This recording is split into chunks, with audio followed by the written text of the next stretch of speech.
నమస్తే. శ్రీ మాత్రే నమః. శ్రీ గురుభ్యో నమః.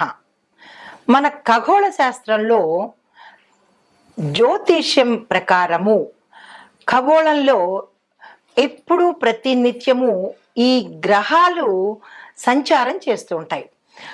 చంద్రుడు 2.5 రోజులకు ఒకసారి సంచారం చేస్తుంటాడు.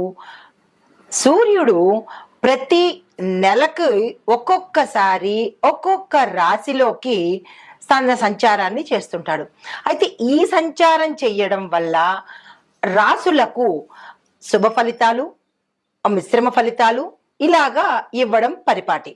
అయితే ఇప్పుడు మనం చెప్పుకునేది ఈ సూర్యుడు మేషరాశిలోకి ప్రవేశిస్తున్నాడు. అంటే మనకి గుర్తుందా మీకు? సూర్యుడు మకర రాశిలోకి ప్రవేశిస్తే దాన్ని మనం ఏమని చెప్పుకునే వాళ్ళము? మకర సంక్రాంతి అని చెప్పుకుంటాము, అంటే సంక్రాంతిగా చెప్పుకుంటాము. అప్పుడు జనవరి నెలలో మనకి మకర సంక్రాంతి ఎప్పుడు కూడా జనవరి 13 లేదా 14వ తారీఖున ఈ సంక్రమణం జరుగుతూ ఉంటుంది. అలాగే ఇప్పుడు మనం ప్రస్తావించబోయే అంశంలో సూర్యుడు ఏప్రిల్ 13 నుంచి లేదా 13, 14 ఈ 2 దినాలలో ఏదో ఒక రోజు, అంటే 13 నుండి 14 ఇలాగా అంటే గ్రహ గతులు మారినప్పుడు సమయం కూడా మారుతుంది. అయితే ఈసారి మనకి సూర్యుడు మేషరాశిలోకి ఏప్రిల్ 14వ తారీఖు 2025వ సంవత్సరంలో సంచారం చేయబోతున్నాడు. అయితే సూర్యుడు గమనము మనకి నెలకి ఒక్కొక్క రాశిలోకి వెడుతుంటాడు.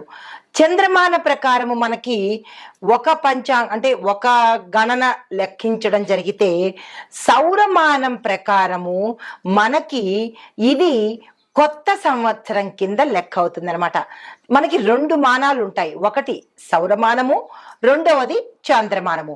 ఇప్పుడు మనము సౌరమాన ప్రకారము సూర్యుడు మేషరాశిలోకి ఏప్రిల్ 14వ తారీఖున వచ్చినప్పుడు ఇది కొత్త సంవత్సరంగా మనం పరిగణిస్తాము. అయితే దీనిని మేష సంక్రాంతి అని పిలుస్తాము. అప్పుడు మకర సంక్రాంతి అని ఎలాగనే వాళ్ళము, ఇప్పుడు మేష సంక్రాంతి అని పిలుస్తాము. అయితే ఈ మేష సంక్రాంతి ప్రత్యేకతలు ఏమిటి, ఎంతకాలం ఉంటాడు? ఈ సూర్యుడు మేషరాశిలోకి వెళ్ళేటప్పుడు అతని స్థితిగతులు ఎలా ఉంటాయి? ఉచ్చస్థిత, సమస్థిత, నీచస్థిత, అలాంటివన్నీ మనము ఇప్పుడు పరిశీలన చేద్దాము.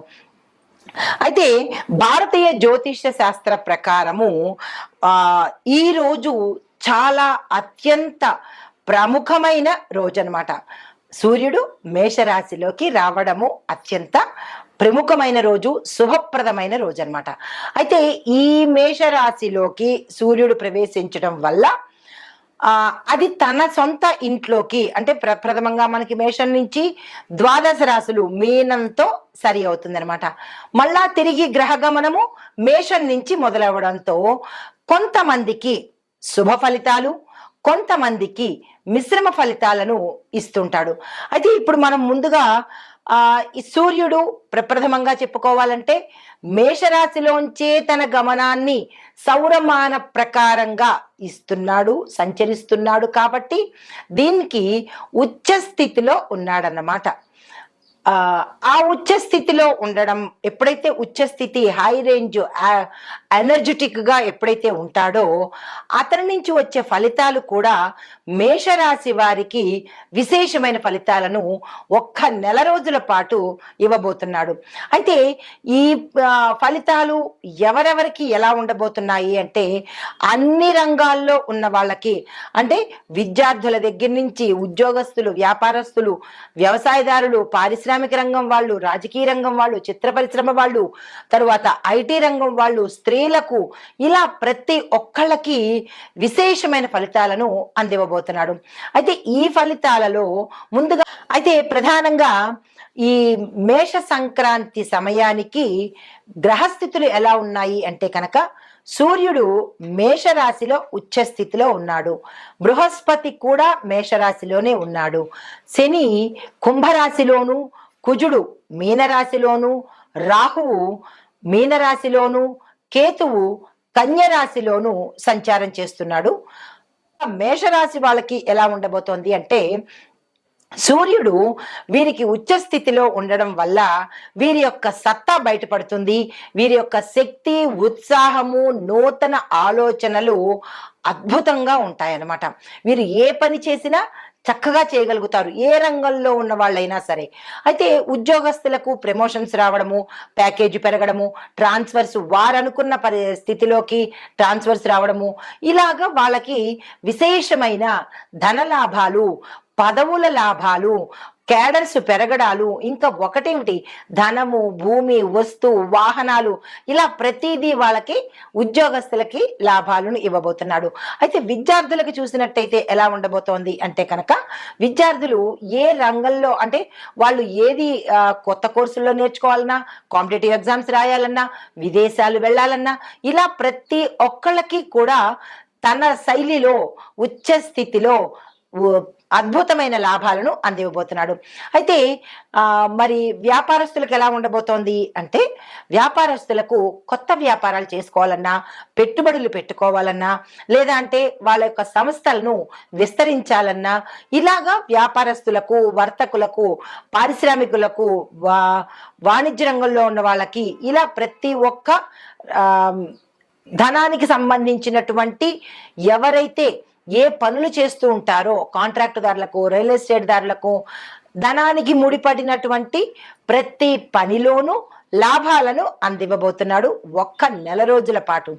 అయితే ఈ సమయాన్ని ప్రతి ఒక్కళ్ళు ఉపయోగించుకొని ఏదైనా మనం బాగుపడదాము, మంచి పనులు చేద్దాము, కొంత ధనపరంగా మనం ఇది చేసుకోబోదాము అని అనుకున్న వాళ్ళకి ఇది చక్కని సమయము.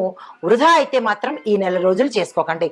తర్వాత ఆరోగ్య స్థితి కనుక చూసినట్టయితే, కొంత తలనొప్పులు రావడం కానీ, లేదా రక్తపోటు సమస్యలు అధికం అవ్వడం కానీ జరుగుతాయి.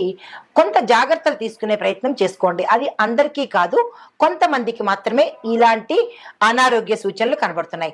అయితే ఎవరైనా భవిష్యత్తులో ప్రణాళికలు వేసుకోవాలన్నా, మేము ఈ పని చేయాలి, మేము ఈ పంటలు వేసుకోవాలి, వ్యవసాయదారులకైతే ఇంక చెప్పక్కర్లేదు, విశేషమైన పంటలు పండుతాయి. వాళ్ళ పంటలకి దిగుబడి పెరగడంతో పాటు ధనము కూడా రావడము, రేటు కూడా రావడము, వారు ఏ ప్రయత్నాలు చేస్తున్నారో ఆ ప్రయత్నాలకు సక్సెస్ అవ్వడము, విజయం అవ్వడము, ఇలాంటివన్నీ ఈ సమయంలో జరుగుతున్నాయి. ఈ రంగంలో అంటే ఈ మేషరాశిలో ఉండేవారు ఏ ఒక్కరూ కూడా వృధా చేసుకునే ప్రయత్నం చేసుకోకండి. 30 రోజులు 30 బంగారు నాణాల కింద లెక్క. దాన్ని సద్వినియోగం చేసుకునే ప్రయత్నం చేసుకోండి. అయితే ఎవరైతే వివాహం కోసం ప్రయత్నాలు చేస్తారో, సంతానం కోసం ప్రయత్నాలు చేస్తారో, స్త్రీలైతే ఆరోగ్యం కోసం కానీ, ప్రమోషన్స్ కోసం కానీ, ఇలాగా ప్రతి ఒక్కరూ ఈ సమయాన్ని మనం సద్వినియోగం చేసుకోవాలి. అయితే మరి అన్ని మంచి ఫలితాలే ఇస్తున్నాడు.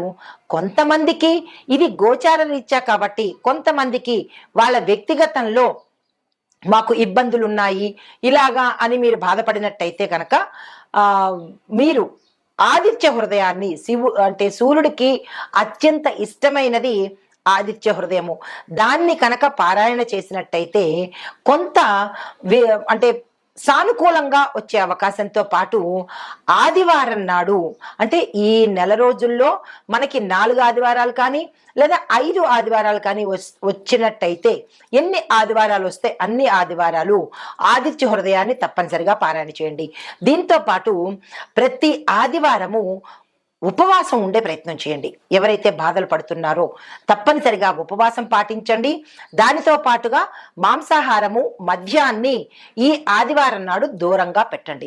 ఇలా చేసినట్టయితే కనుక మీ యొక్క జాతకంలో ఏదైనా దోషాలున్నా కానీ, ఇబ్బందులున్నా కానీ తొలగిపోయి సూర్యగ్రహం యొక్క అనుగ్రహం తప్పనిసరిగా కలుగుతుంది. అయితే తదుపరి రాశి చూసినట్టయితే వృషభ రాశి వారికి ఎలా ఉంది